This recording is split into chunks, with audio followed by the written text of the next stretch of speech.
আসলে আজকে আমি খোরশেদ ভাই আর হচ্ছে আমাদের একটা ছোট ভাই নীরব, আমরা তিনজন মিলে জলশিরতলা জেলখানা মোড়ের যে জুস বার আছে ওইখানে জুস খেতে যাই।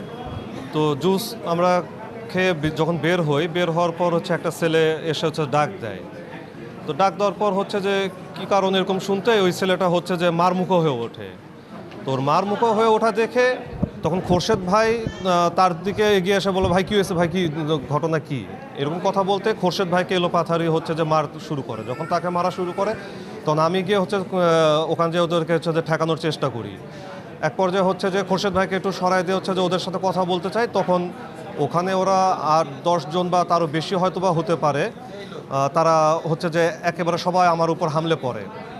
আমি হচ্ছে যে ওদের হচ্ছে যে হামলা থেকে বাঁচানোর জন্য একটু চেষ্টা করতে গেলে এক পর্যায়ে আমি মাটিতে পড়ে যাই। তখন এরা আমাকে এলোপাথারি হচ্ছে যে কিল ঘুষি মারে। তাদের হাতে তাদের কাছে অস্ত্র ছিল, ধারালো অস্ত্র বা কিছু থাকতে পারে, কিন্তু ওটা ওরা বের করেনি। ওরা নিজেরাই বলতেছিল যে বের করা যাবে না এরকম।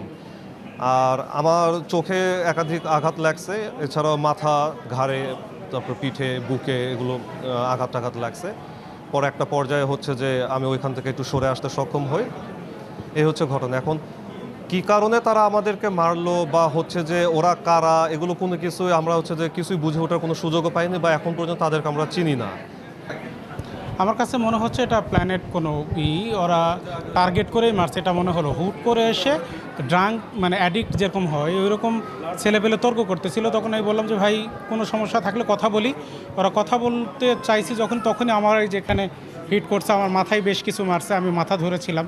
ওই সময় নিয়ন ওদের সেভ করতে গেছে, সেভ করতে যাওয়ার সময় তখন নিয়নকে মানে এলোপাথারি মারছে এবং শোয়া ফেলে ওরা ডেগার মেগার মানে চাকু টাকু বের করে মারতে লাগছিল। তখন আর পক্ষ বলতেছে চাকু দিয়ে মারিস না, চাকু দিয়ে মারিস না, হাত দিয়েই মার, এরকম ওকে তো মারলো। মানে একেবারে প্রকাশ্যে, ওখানে অনেকেই ছিল, অনেকে চেয়ে দেখতেছিল। আমরা ওখানে মানে আমাকে একজনে মারতেছিল, পাশে নিয়ে যা।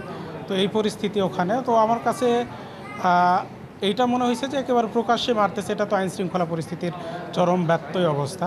তো এটার বিচার হওয়া উচিত, সর্বোচ্চ শাস্তি হওয়া উচিত এবং আইনের আওতায় আসা উচিত। এবং সিসি ক্যামেরার আওতায় ওই এলাকাটা এমন একটা এলাকা, মেলাগুলো সিসি ক্যামেরার থাকবার কথা। ওটা পুলিশ চাইলে ওদের 24 ঘন্টার মধ্যে অ্যারেস্ট করতে পারবে। ওরা মনে হয় এলাকার মানে চিহ্নিত টেরোরিস্ট টাইপের কিছু হবে।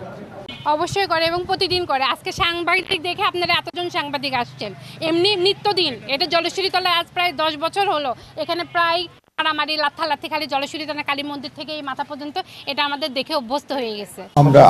আমরা বিষয়টা সর্বোচ্চ গুরুত্ব দিয়ে দেখছি এবং আমাদের পুলিশের টিম সেখানে গেছে, একাধিক টিম কাজ করছে, ডিবি টিমকে দায়িত্ব দিছি। আমরা আশেপাশে যে সিসিটিভি ফুটেজ আছে সেটা আমরা সংগ্রহ করার চেষ্টা করছি। যারা ঘটনা ঘটাইছে অবশ্যই তাদের আমরা আইনের আওতায় নিয়ে আসবো এবং এই ক্ষেত্রে আমাদের সর্বোচ্চ থাকবে, মানে এফোর্ট যেটা দেওয়ার আমাদের পুলিশের পক্ষ থেকে, বগুড়া পুলিশের পক্ষ থেকে থাকবে।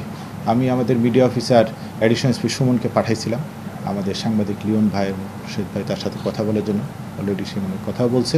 আর বাকি বিষয়টা আমাদের অন্যান্য পুলিশের টিম যারা আছে তারা কাজ করছে।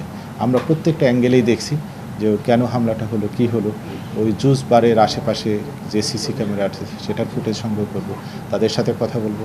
তারপরে যারা ভিকটিম আছে তাদের সাথে কথা বলবো, কারা ঘটনা ঘটাইছে, কীভাবে করছে, আমরা চেষ্টা করবো মানে বগুড়া জেলা পুলিশের পক্ষ থেকে যতটুকু এফোর্ট দেওয়া দরকার সেই এফোর্ট দেওয়া হবে।